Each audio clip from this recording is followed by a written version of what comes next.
যখন সকালবেলা এখানে আইছেন, আসার পরে আপনি এই যে কার কার কাছে গেছিলেন? আমি প্রথমে আইছিল কেউ নাই এখানে, তো এই অফিসেও কেউ নাই ভোরবেলা? হ্যাঁ, ভোরে 5টার সময়। আচ্ছা। তো আইসি যে ও এখানে বিএসএফ একজন আসছিল, বয়স্ক মানুষ। আমি কইছি যে কেউ আসে না অফিসার স্যার, উনি কইছে না। আমার কিতা হয়েছে, আমি কইছি এমন হয়েছে আমার জামাইরে তো বাংলাদেশে ঘটনাটা কইছেন? হ্যাঁ, কই দিছে। বিএসএফ কি কইছে? কই দিছে বিএস, আমি কইছি হেরে কইছে, পরে হে কইছে ওই এখন পতাকা যেটা উঠায় হেরে, মানে ইমিগ্রেশনের সুদন বাবুরে জানাইছেন? হ্যাঁ, হেরে দাম তো আমি হে আইতাছে। এরপর আইছে পরে আমি কইছি হেরে এমনি কইছে, হে কইছে এই সারটা কইছে দাঁড়াটা আইছে অফিসে আইছে কইছে মিনিমাম পরে চেক করছে আসে নিয়ে লিস্টে, মানে রেজিস্টার চেক করে দেখছে আপনার হাজবেন্ড কি পাসপোর্টে গেছে না গেছে? আচ্ছা, চেক করছে যে আছে, ঠিক আছে। পরে গেছে বিএসএফ কাছে, বিএসএফ লোক কইছে স্যার একটু মানে এরকম অবস্থা হয়েছে, একটু গেটটা খুলো, বাংলাদেশের পুলিশ লোক কথা বলবো। বিএসএফ কইছে না, কথা বলতে লাগতো না। বিএসএফ মানা করে দিছে? একবার মানা করে দিতে লাগতো না তোমার। এরপরে থানাতে গেছেন? না, এই সময় মানা করে দিছে যে দাঁড়া রয়েছে, মানা করছে যখন আমার চোখে জল আছে, তারা তো কইতাছে তোমার হেড চোখে কান্নাতে দেখছে না, চোখে জল দেখে না, কান্দুক একদিন কানবো 2 দিন কানবো, কান্দুক এমনি কর। পরে এমনি কইটা গেছে যে দাদাটা এখানে দাঁড়ায় কথা কইতাছে যে বিএসএ আবার জিজ্ঞাসা আমার কিতা হয়েছে, আমি আবার কথা কইছি, এই কথাটা রিপিট করা কইছে। পরে বিএসএফ এর আপনার সমস্যাটা কইছিলেন? হ্যাঁ, আবার রিপিট করা কইছে আমি। পরে বিএসএফ লগে দাদার লগে ঝগড়া হয়ে গেছে, বিএসএফ দুর্ব্যবহার করছে যে এই সময় ঝগড়া হয়েছে, আয়া করছে আবার ফিরে।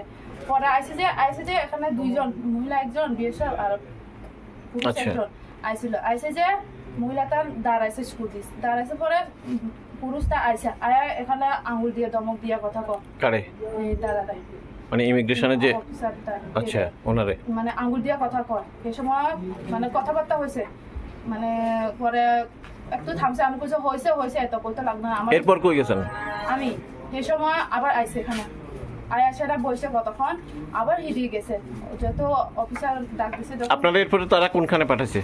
পরে ইমিগ্রেশন অফিস থেকে পুলিশে পাঠাইছে। হ্যাঁ, ওইখানে পুলিশেরও জানাইছেন? পুলিশে গেছে, আমি কইছে কি লেগে আছে এমনি কম, আমি কইছে স্যার আমার জামাইরে তো বাংলাদেশে মন হয়েছে, এলাকা আছে ইমিগ্রেশন অফিস থেকে কইছে জিবিটা একটু রেজিস্টার মানে জিডি এন্ট্রি করতেন। মানে থানাতে গেছিলেন? হ্যাঁ, গেছে। আচ্ছা, তো এমনি করা মানে আরামসে বয়া কইতাছে তোমার জামাই যাবার সঙ্গে আমারও কয়ে গেছিলি। মানে কি পুলিশ অফিসার? হ্যাঁ, আমার খুব কষ্ট হয়েছে এই সময়। কি কইছে?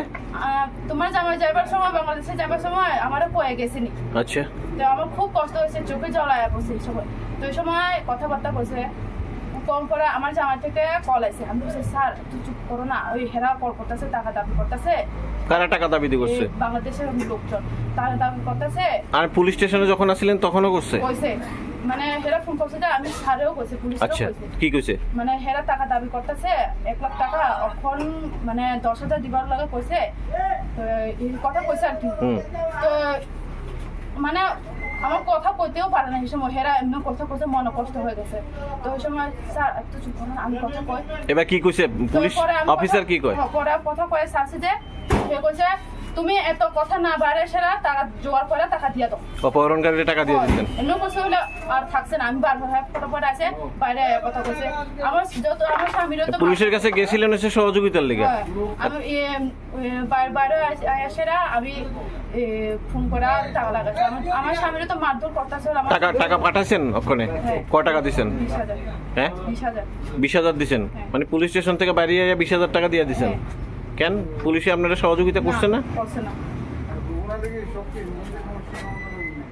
আজকে আমার জামার লেগে এরকম হইতেছে, পরে আরেকদিন অন্য মানুষ লোকে হইতে পারে।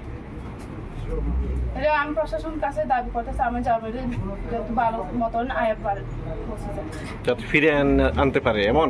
হ্যাঁ। তো অপহরণকারীরা এখন কি শুধু ভরসা শুধু অপহরণকারীরা যে সময় ছাড়বো তখন? এছাড়া কেউ নাই আপনার পাশে?